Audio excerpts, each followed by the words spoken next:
그렇기 때문에 아동이 더 범죄의 대상이 되는 것, 악용되는 것, 이 점도 우리가 감안해야 된다고 생각을 합니다. 그래서 이 두 가지에 대해서 제가 우선 법을 내놓고 법안을 내놨는데 지금 법사위에서 그냥 잠자고 있고 정부안이 강하게 대두되고 있어서 제가 매우 우려하는 바입니다.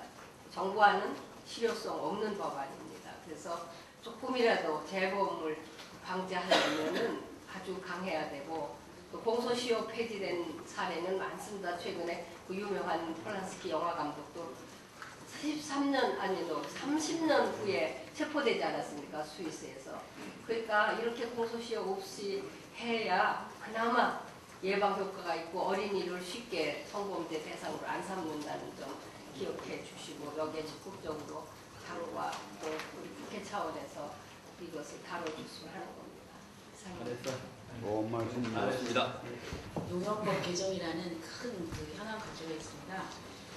그런데 저희들 상임위원회에서는 일단 4월 달에 그것을 논의하기로 했었는데, 갑자기 한나라당에서 어제 이계진 법안심사 소위원장이 회의를 소집을 했습니다.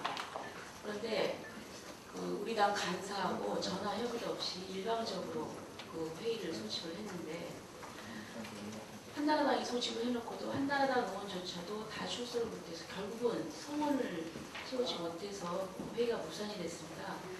그럼에도 불구하고 이 회의가 그 무산된 책임을 야당이 고의적으로 참여하지 않고 지연시킨다는 그런 비난을 해서 이것은 정말 잘못된 것이다, 이렇게 좀 말씀을 좀 드리고 싶습니다.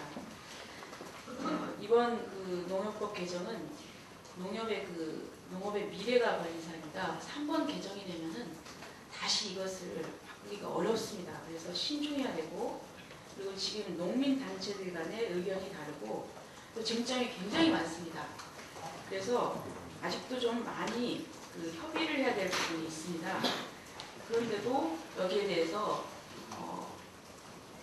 이렇게 일방적으로 회의를 소집을 해놓고 우리 야당 의원들한테 지방선거를 앞두고 농민 눈치 보기다, 국회의원 공분을 지켜야 된다, 또 이것을 언론에 공개하고 싶었는데 자제했다는 이런 식의 그 발언은 아주 유감스럽다. 여기에 대해서는 사과를 해야 된다고 생각을 합니다. 원래 우리 상임위에서는 농협법이 4월에 논의되는 것으로 예정이 되어 있었습니다. 그런데 이렇게 이계진 의원이 원래 여야 합의라는 그 관행을 깨고 일방적으로 이렇게 회의를 소집을 한 것은, 저는 이계진 의원이 이번에 지방선거에 있어서 강원도 지사 후보 경선을 겨냥한 그런 어떤 의도가 있는 것이 아닌지 좀 의심스럽습니다. 지금 우리 당의 입장은 이렇습니다. 이 부분에 대해서는 지금 농협법 이해 당사자들하고 여러 차례 간담회를 개최해서 의견을 들었습니다. 그렇고 더 많은 조정을 해야 되고, 합의를 통해서 최선이 아니라 그래도 차선책이라도 우선 마련하라고 주문을 하고, 이 개정을 위해서 끊임없는 노력을 기울여 왔습니다. 그래서 어제의 일방적인 회의 진행과 그리고 또 회의의 무산의 책임을 우리 야당에게 돌리는 것은 잘못된 것이다. 그 점을 말씀드립니다. 이상입니다. 오랜만에 접속하신 강세환 부대표님, 좀 짧게 부탁드립니다. 충족이 돼야 된다. 다시 말하면은 농협법 개정안에 따르는 자본금 확충 문제, 재원 대책이 이 법 개정 전에 정부가 명확히 청사진을 제시해서 그것을 보고 법 개정이 이루어져야 한다는 게 한나라당 내에서도 한결같은 지장, 다시 말하면 여야 한 목소리로 그런 문제가 제기가 됐습니다. 그런데 장대평 농림수산부 장관은 여기에 따르는 6조 내지 8조 얼마가 되든지 그걸 정부에서 지원을 하겠다 이렇게만 밝히고 있을 뿐 더 이상 어떤 진척된 내용이 없습니다. 여러분이 다 아시다시피 지금 정부는 4대강 사업과 관세 문제로 인해서 재정 파탄 지경입니다. 어떻게 6조 내지 8조에 이르는 이 재원 마련 대책이 이루어질 수 있는 건지, 한나라당 내에서도 지금 의구심을 갖고 있는 문제입니다. 그래서 이런 문제에 대한 구체적인 청사진이 없이는 논의를 더 계속할 수 없다는 게 입장인데, 어제 한나라당에서는 갑자기 법안 소위를 이렇게 열어서 이것을 강행 처리하겠다는 이 시도를 한 것은 정말 지금까지 여야 합의 정신을 깬 것이다.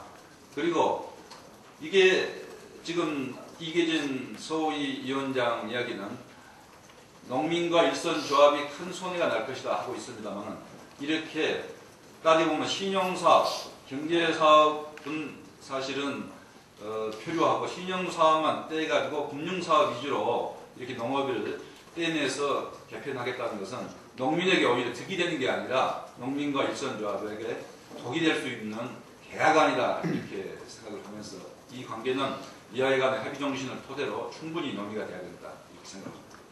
네, 마지막으로 장세환 의원님. 네, 고맙습니다. 간단히 하겠습니다. 그러니까 이번에 원내대표님께서 적절히 지적을 하셨습니다만 조금 한 가지만 보충을 하겠습니다. 이명박 대통령이 어제 강원도 원주 강릉간 전철 복선화 사업을 검토를 지시를 했는데, 이건 진짜 명백하고도 노골적인 대통령의 선거 개입이자 국대 정치의 제안입니다.